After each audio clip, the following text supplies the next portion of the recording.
হ্যাঁ গো, শুনছো? আমি অপারেশন হবার পর ঠিক হয়ে যাবে তো?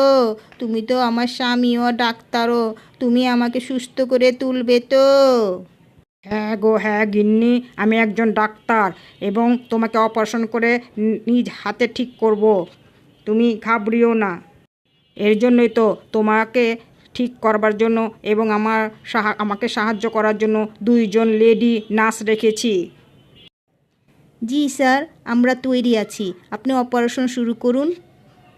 তা নার্স, আমার বউকে অজ্ঞান করার জন্য ট্যাবলেট খাওয়াইছেন? জি স্যার, সে তো কখনই খাওয়াইছি। কি ব্যাপার, এখনও আমার বউ বেহুশ হচ্ছে না? ঠিক আছে, অজ্ঞান করার জন্য আপনি ইঞ্জেকশন পুশ করুন আমার স্ত্রীর হাতে।